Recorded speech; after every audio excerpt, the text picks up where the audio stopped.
Hello everyone, this is Beastly Eel here, and in today's video we're going to be doing a Marvel character spotlight on Hercules. Now, for those of you who don't know, there is a Hercules in the Marvel universe. So, his entire life or background in the comic books are basically very similar to what it was in mythology.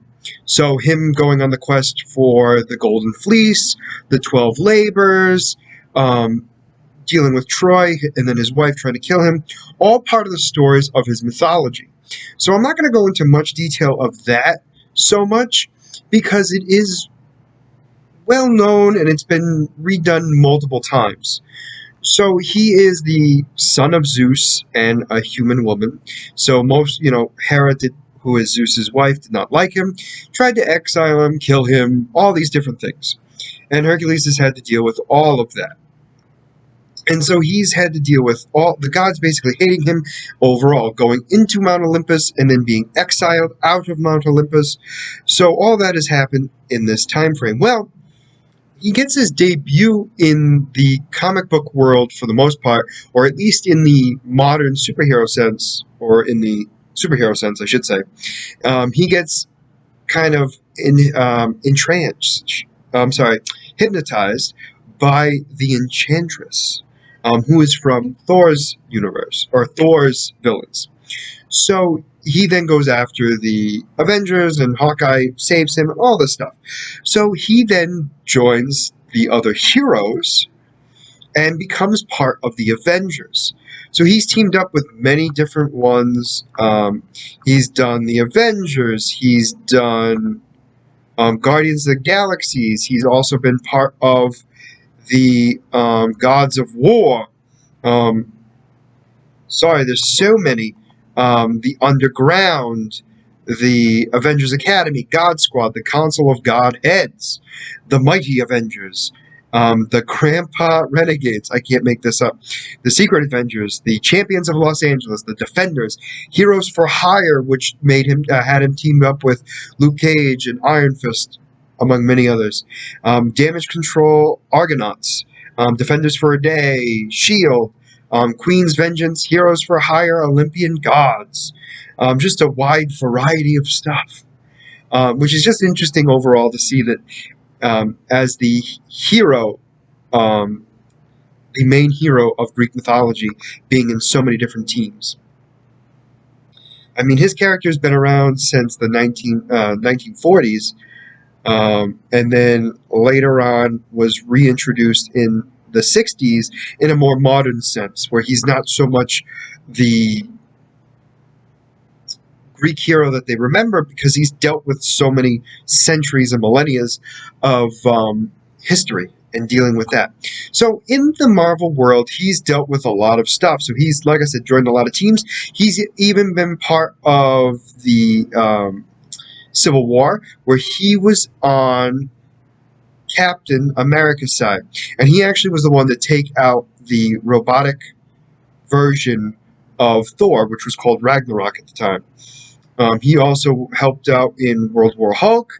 He's had to deal with the secret invasions.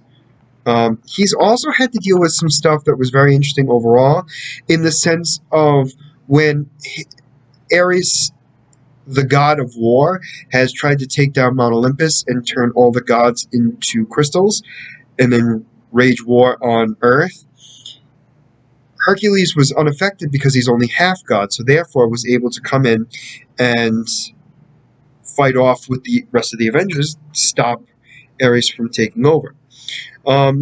Many different things. He's also been a teacher at the Avengers Academy, teaching all the young people how to fight, which is definitely interesting because he's got a lot of experience with it, that's for sure.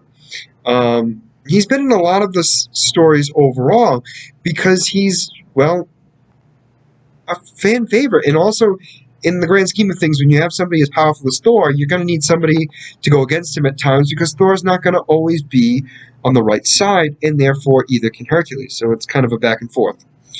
So you're going to need somebody just as powerful. So let's talk about let's segue into his powers. So he's an Olympian human hybrid, and so he is the physiology, sorry, my apologies, of an Olympian god. So he has godlike strength, which, here's the thing with his strength. His strength is not quite measured properly.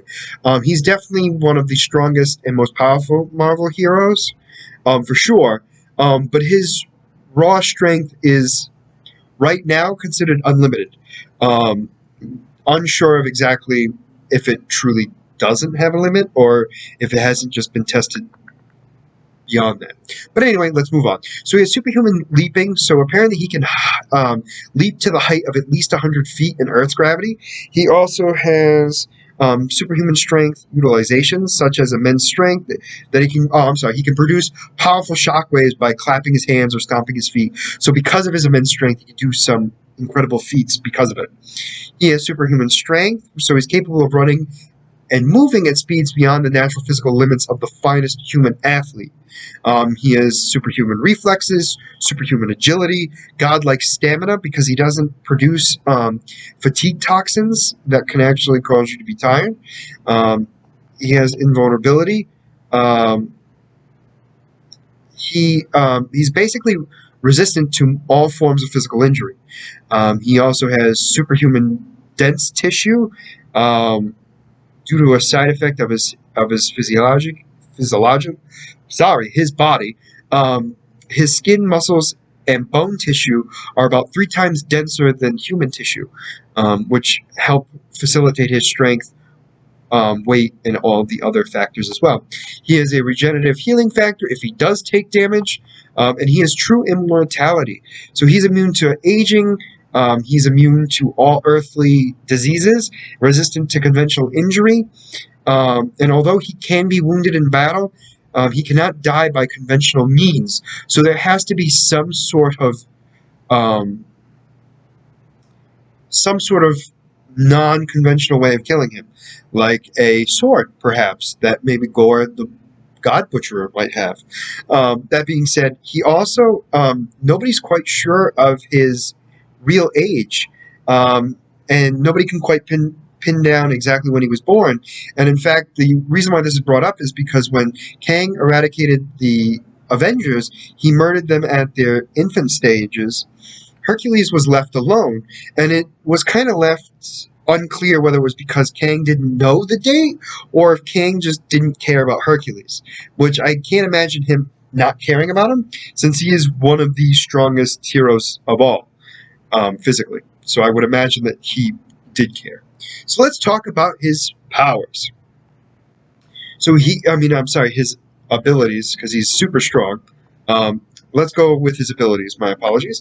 So he's a master combatant. He's skilled in multiple types of fighting styles, hand-to-hand combat. He's particularly skilled in Greek boxing and Greek wrestling, and even invented an art of combining the two together. So he's actually rivaled Thor in hand-to-hand combat. He's also overpowered both Sentry and Ares in strength combat. He's an expert archer. He has Allspeak, which apparently all Olympians can understand and communicate in all languages, including alien languages, which is interesting. Weaknesses: Hydra blood. The blood of a Hydra is deadly and was used by one of Hercules' wives to kill him in the days of ancient Greece. Ares later used hollow point bullets filled with Hydra blood while trying to take Hercules down, as he knew it could harm. Even though not kill him, it also drove him to rage due to the pain.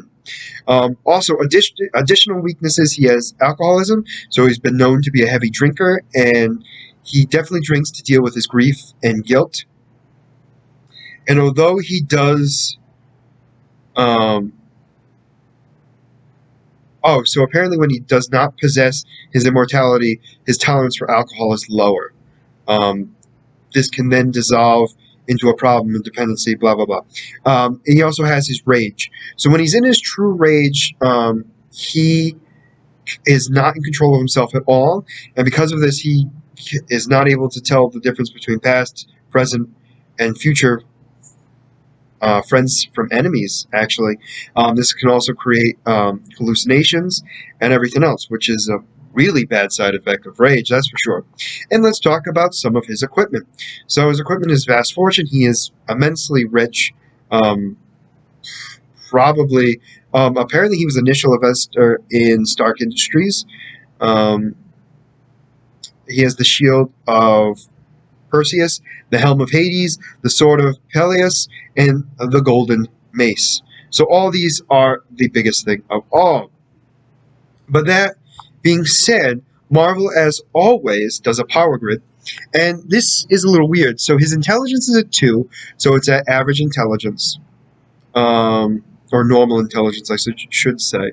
His strength is a 7, so his strength is incalculable, which we talked a little bit earlier.